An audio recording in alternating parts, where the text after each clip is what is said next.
수험생 여러분 안녕하세요. 상크이자스입니다. 이번 영상도 이윤규 변호사님의 나는 무조건 합격하는 공부만 한다.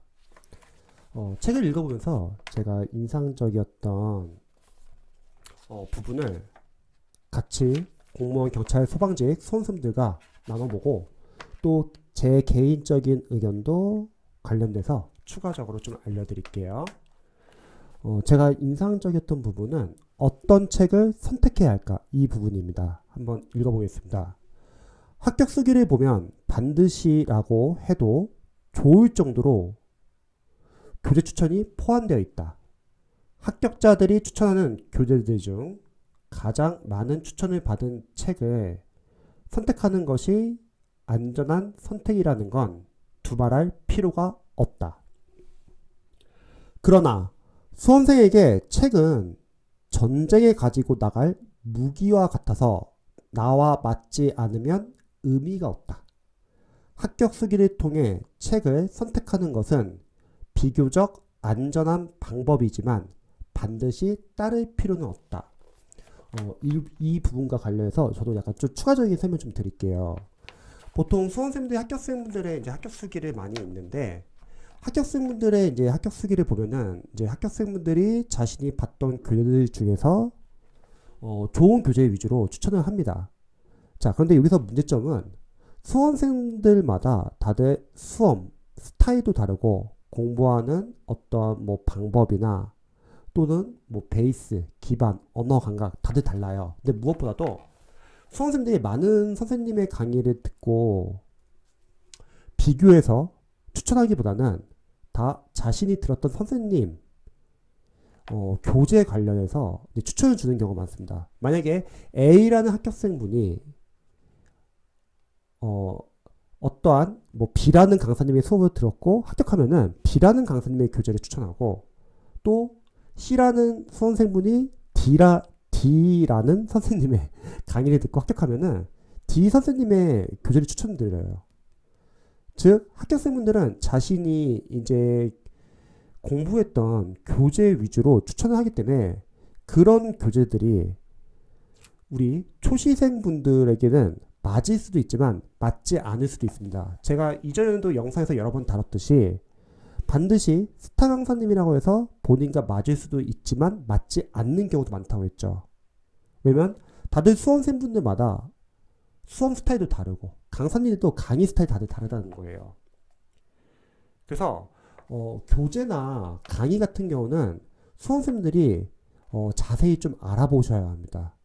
또한 합격 수기에는 이제 마케팅 요소도 있기 때문에 뭐 홍보용으로 이제 적는 경우도 있기 때문에 그런 거는 수험생들이 약간 좀 유의하셔서 보실 필요가 있습니다. 그래서 한번 보겠습니다.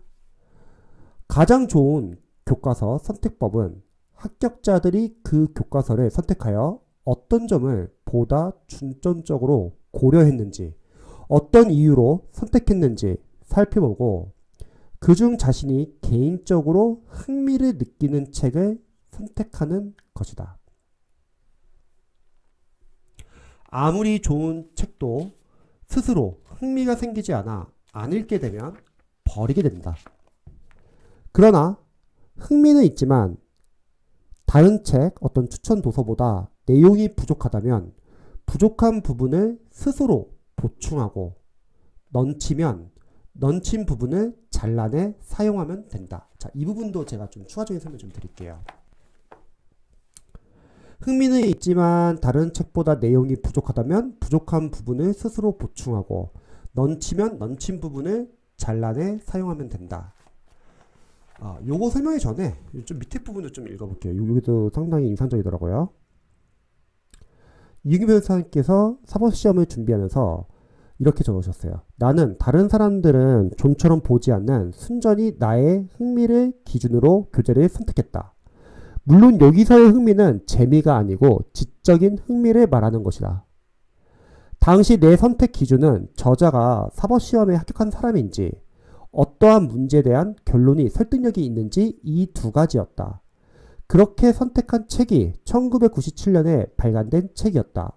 내가 2010년에 시험을 준비하고 있었는데 10년도 더 된 책을 보고 공부를 하니 주변 수험생들이 내게 너는 대학원 준비하니? 라고 물었다. 그러나 나는 내가 선택한 책들을 믿었고 마치 게임을 하듯이 재미있게 탐독했다. 그 9개월이라는 짧은 기간의 준비로 합격할 수 있었다. 자, 여기서 잠시 보면요. 흥미는 있지만 다른 책, 추천 도서보다 내용이 부족하다면 부족한 부분을 스스로 보충하고, 제가 예전에 이런 말을 한 적 있죠. 여러분들이 기출을 어떤 뭐 얇은 교재를 본다고 할게요. 그러면 그 얇은 교재를 보는 수험생들이 많이 이제 상담을 요청하시는 게 이렇게 교재가 얇은데 이 교재로 봐도 괜찮냐? 이렇게 질문하시는 선생님 많이 계시다고 했잖아요. 또 반대로 양이 많은 기출 교재를 보시는 수험생들도 똑같은 고민을 많이 하시죠. 다른 강사님에 비해서 양이 너무 많다. 문제수가 너무 많다. 이거 다 봐야 되냐? 자, 그거에 대해서 제가 늘 답변을 드렸던 게, 양이 적은 기출 교재를 보시는 수험생들은 일단 강사님도 중요한 거 위주로 일단 줄여놓은 거라는 거죠. 그래서 그 부분이 중요 포인트이기 때문에 일단 그 얇은 교재라도 제대로 자신의 실력 만들기 위해서 활용하시고, 그리고 부족한 부분은 추후에 강사님의 모의고사 문제풀이에서 보완하면 된다고 했죠. 여기서도 나와있죠. 넌치면 넌치 부분을 잘라내 사용하면 된다. 그래서 부족한 부분은 이런 식으로 보충할 수 있고, 또 반대로 기출 지문이나 문제수가 너무 많은 교재는 다 보려고 하지 말고 우선순위 정하자. 자, 우선순위 1번은 강사님이 중요하다고 선별한 부분, 2번은 기출을 앞으로 여러 회독을 하실 건데, 여러 회독을 하면서 우리 수험생분들이 자주 반복되는 포인트가 나올 수 있다는 거죠. 그럼 그 포인트가 중요하고, 세 번째는 모든 직렬 다 하기보다는 공무원이라고 하면은 일단 주요 직렬, 구급국까지 집어넣지 서울시, 뭐 경찰이라고 하면은 경찰 공채, 그리고 소방 직렬이라고 하면 소방 공채 특채, 이 위주로 보는 거죠. 그리고 회독을 자주 하면서 그 중요 포인트 잡혔다고 하면은 이제 나머지 이제 타직렬, 이제 기출을 같이 확장시키자고 했죠.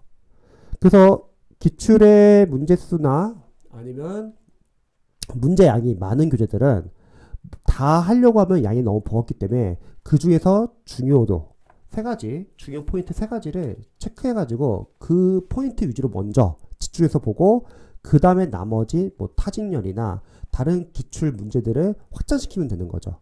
또 여기서 많이 이제 질문을 주셨던 게, 그러면 타직렬 기출까지 볼 필요가 있냐? 이렇게 이제 질문 많이 하시는데, 다시 한번 말하지만 우리가 중요 직렬 기출에서 모든 게 다 중요한 건 아니고, 또 타직렬 기출에서 중요하지 않은 건 아니잖아요.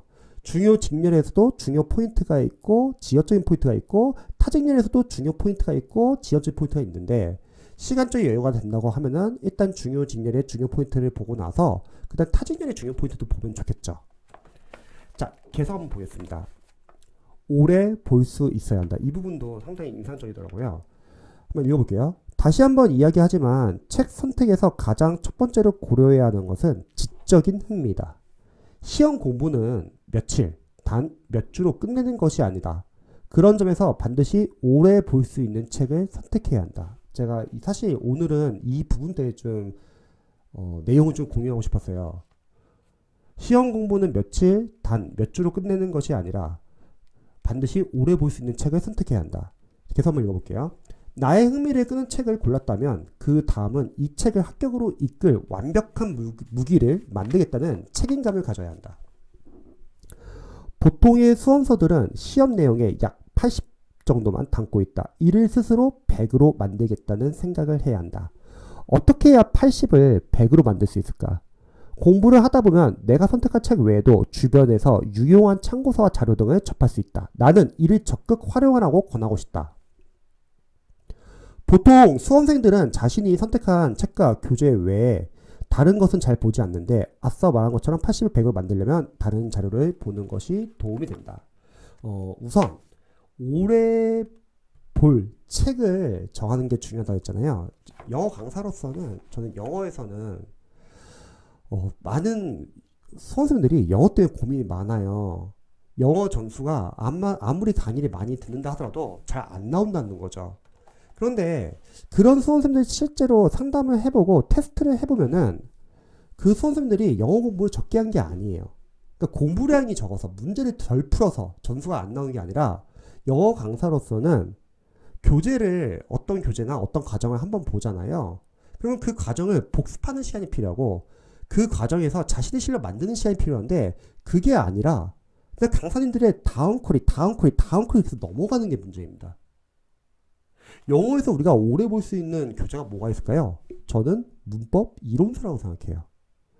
문법 이론서라는 게 수험생이 단순하게 영어 문법 문제를 맞추기 위해서 본다고 하면은 상당히 부담스럽다는 거죠. 양이 워낙 많기 때문에. 하지만 영어 강사로서는 영어 문법 이론서는 문법 문제를 맞추기 위해서만 공부하는 게 아니라 독해에서도 중요하죠. 바로 독해를 읽기 위한 문법도 있으니까. 그래서 수험생이 보통 영어 문법 이론서를 문법 문제를 맞추기 위해서 공부한다고 생각하시는 분들은 너무 양이 많기 때문에 부담스러워가지고 얇은 요약서 같은 걸 보려고 합니다. 그런데 다시 한번 말하지만 우리가 문법을 공부하는 이유는 문법만 맞추기 위해서 공부하는 게 아니라 독해를 잘 읽기 위해서. 왜? 독해 문장에는 어휘, 어법, 구문이 있으니까요. 어법이라는 게 뭐예요? 결국 독해를 읽기 위한 문법이라는 거죠. 그래서 문법 이론서에 보면은 예문이 상당히 좋아요.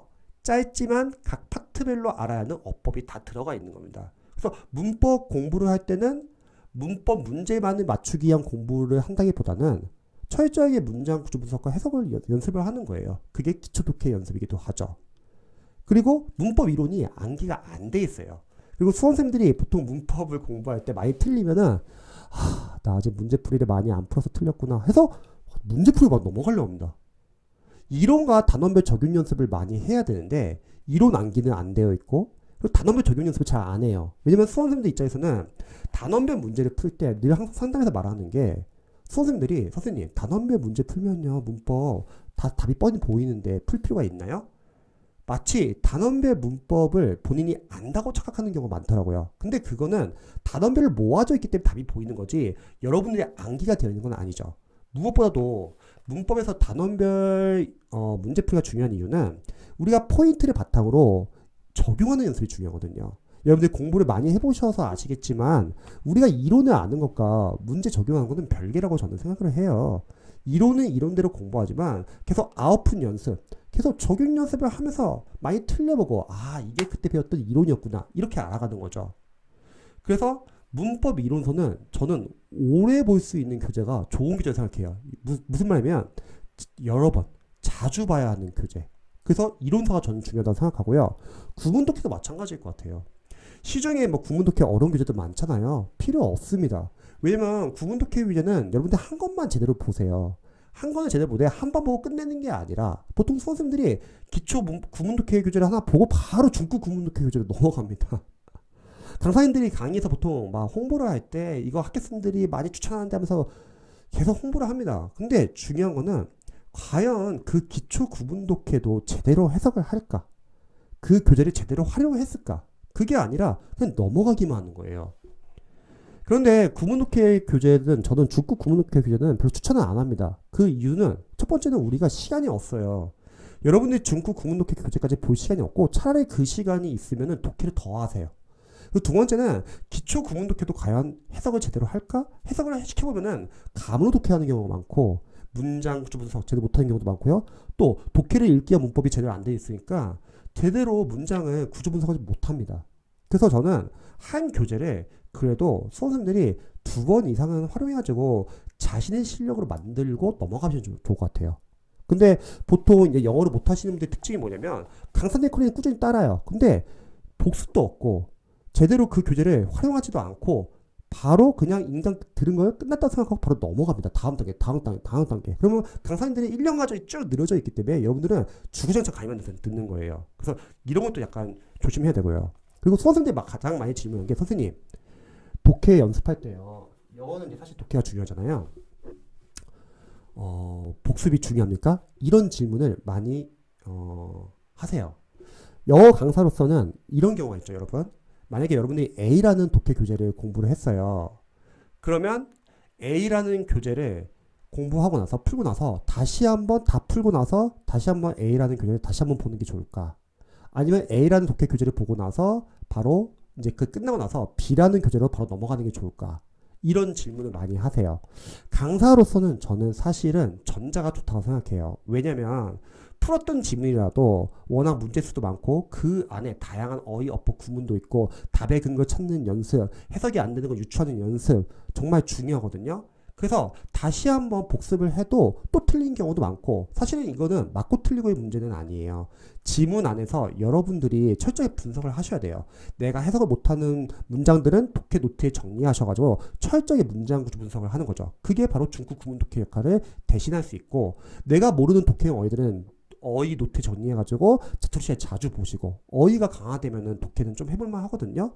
그리고 단순히 맞고 틀리고 중요한 게 아니라 풀고 나서 답의 근거를 찾는 연습, 지문 안에서 답의 근거가 어디에 있는지, 오답은 왜 오답인지 철저히 분석을 해보면은 여러분들이 독해 원리, 독해 전략, 리딩 스킬 같은 거를 알 수 있습니다. 그래서 복습은 중요해요. 하지만 제가 그렇다고 수험생들에게 A라는 교재를 다 풀었는데 다시 또 A라는 교재를 보라고 할 수는 없어요. 왜냐면 독해는 언어이기 때문에 계속 새로운 문제를 푸는 연습도 중요합니다. 그래서 저는 그거에 대한 해결책으로 이렇게 알려드려요. 우선 A라는 교재를 다 풀었으면 B라는 교재를 넘어가라. 왜? 독해는 일단 새로운 문제 계속 푸는 거죠. 뭐 국어에서 비문학도 마찬가지로 같은 독해니까 언어니까 대신에 복습도 하면 좋아요. 근데 그 A라는 교재를 언제 복습해요? 그래서 제가 수험생들 추천해 주는 방법은 어휘 노트 만드는 거. 그러면 독해 지문에 쓰이는 어휘들 반복해서 볼 수 있잖아요. 자투리 시간에. 그리고 독해 노트를 만드는 거죠. 독해 노트를 만들어가지고 내가 해석이 안 되는 문장들을 철저하게 문장 구조 분석을 하는 거죠.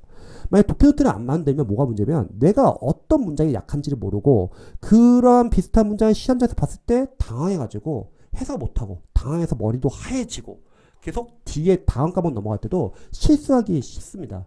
그래서 독해 노트를 만드는 거예요. 그리고 마지막으로 독해를 풀고 나서 답에 맞추고 틀리고 그것보다는 정답의 근거를 지문에서 찾는 연습. 그리고 오답은 왜 오답인지.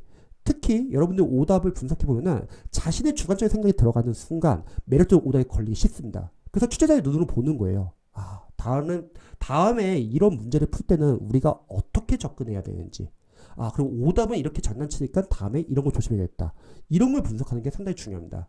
그래서 이렇게 여러분들이 분석을 하시면은 복습이 크게 많이 필요하진 않아요. 그래서 수험생들 보통 영어 독해가 약하시거나 영어가 약하신 분들 시행착오가 뭐냐면 조급한 마음에 그냥 무턱대고 양치기로 접근하려고 해요. 영어를요. 근데 이렇게 분석을 제대로 안 하고 양만 많이 하면은 아무리 많이 공부해도 여러분들의 약점이 체크가 안 됩니다. 약점이 보완이 안 돼요. 그래서 수험 기간이 1년, 2년 늘어나도 영어 점수가 안 나오신 분들은 다 이 부분이 잘못됐어요. 약점 체크가 안 된 상태에서 계속 가정만 넘어가고 양만 많이 푼다는 거예요. 그게 아니죠. 시간이 좀 오래 걸린다 하더라도 여러분들이 한 지문 안에서 여러 가지 뽑아내는 거예요. 그러면 푸는 수는 적더라도 여러분들 약점이 충분히 보완이 되기 때문에 실력은 오릅니다. 가끔씩 이런 질문을 많이 해요. 수험생들이. 선생님, 영어 공부할 때 양으로 많이 공부해야 되나요? 아니면 적은 문제 풀더라도 철저히 분석해야 되나요? 이런 질문 많이 하시는데 저는 후자라고 생각해요. 왜냐면 약점 체크가 중요합니다. 양은 중요하지 않아요.